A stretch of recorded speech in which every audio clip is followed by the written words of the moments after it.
The M816 medium wrecker, versatile and powerful, is just the vehicle needed for this type of recovery mission. Even though you have the right vehicle for the job, you must still apply the necessary operational procedures. It will be your job to learn the skills required to perform this type of recovery mission in the field. This mission requires the use of the rear winch because of its heavy recovery capability. The rear winch is a geared horizontal drum winch mounted on the rear of the M816 medium wrecker. It is equipped with 350 feet of 3/4 inch diameter cable. This cable gives the rear winch a maximum single-line pull of 45,000 pounds. To keep the cable wound neatly and tight on the drum, the rear winch is equipped with a cable level wind and a pneumatically controlled cable tensioner. To prevent damage to the rear winch and vehicle frame, the winch is protected by a steel shear pin. The shear pin is designed to break at 45,000 pounds. Caution: never substitute bolts or other objects for a broken shear pin. Severe damage to equipment and personnel will result. Whenever possible, position the wrecker in a direct line with the vehicle or object to be winched.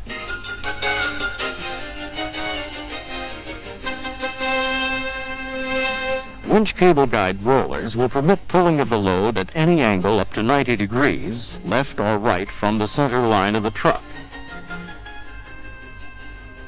and any angle up to 60 degrees above or below the horizontal plane of the winch.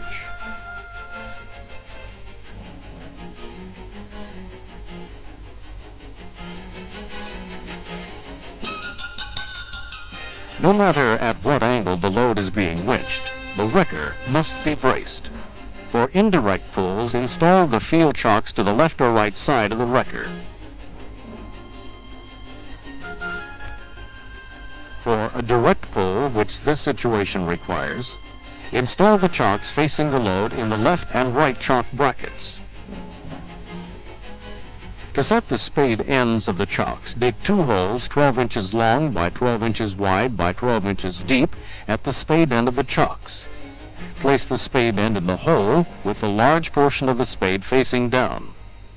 Insert the pin through the bracket and yoke to secure each chock in place.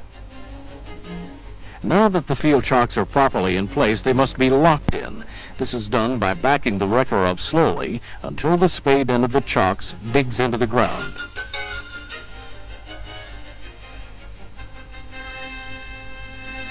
Now move to the vehicle cab. With the engine running, depress the clutch pedal. Move the transfer shift lever into neutral. Place the transmission shift lever into 4th gear and move the power divider down to the engaged position. Then release the clutch pedal slowly. To assist in anchoring the vehicle, press the electric brake lock switch button, depress the service brake pedal, and then release it. Now release the brake lock switch button. This locks the vehicle brakes. You are now ready to proceed to the rear winch. Release the winch level wind lock by pulling the lock knob out, rotating 90 degrees, and releasing it. This frees the level wind for operation. Shift the engine clutch control lever up to the disengage position. Then disengage the winch cable tensioner valve. Remove the lock pin.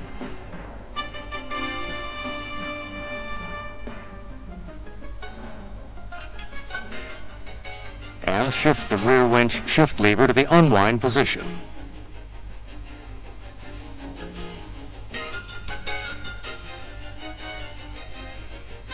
Return the engine clutch control lever to the engaged position momentarily to unhook the winch cable chain from the bumperettes.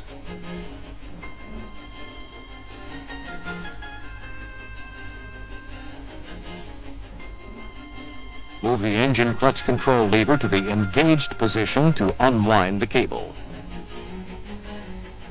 Adjust the engine speed between idle and 1000 RPM with the throttle control lever by moving it forward.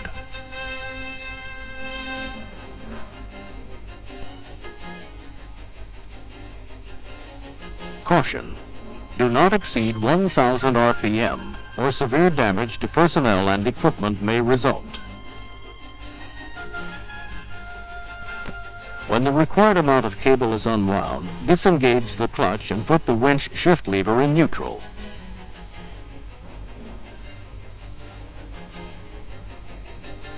Caution: before handling cable, ensure all personnel are wearing protective gloves. After the rigging is attached, move the tensioner valve lever to the engaged position. Move the winch shift lever to the wind position. Then engage the clutch control lever. Regulate the engine speed by pulling the throttle lever towards the front of the wrecker. Ensure that the engine speed does not exceed 1000 RPM. Once the slack has been removed from the winch cable and rigging, disengage the engine clutch control lever. Have the ground guide inspect the rigging. If the rigging is acceptable, continue the winching operation.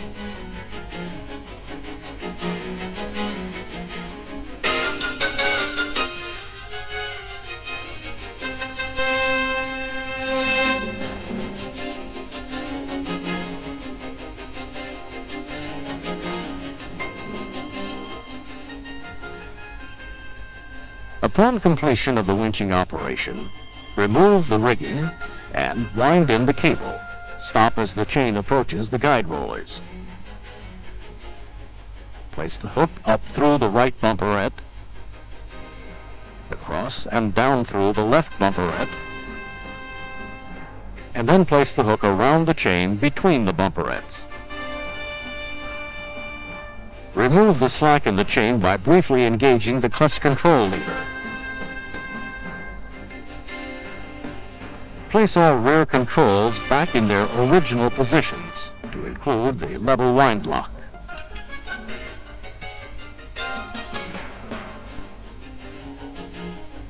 You can now proceed back to the vehicle cab. Depress the clutch pedal. Move the transfer selector to high, and then place the transmission in first gear. Place the power divider handle back to the disengaged position. Press the service brake once or twice to release the electrically locked brakes. Now that the service brakes are released, release the parking brake handle. Release the clutch pedal and move the vehicle forward enough to free the field chocks. Depress the clutch and put the transmission into neutral, and reset the parking brake. Then release the clutch and exit the cab. Remove the field chocks and store them back on the vehicle. Ensure that all other equipment used is placed back into its proper storage compartment. The operation you've just seen is typical of the type of work you will encounter as a wrecker operator. The M816 medium wrecker, if properly operated, can meet the needs of many types of recovery operations.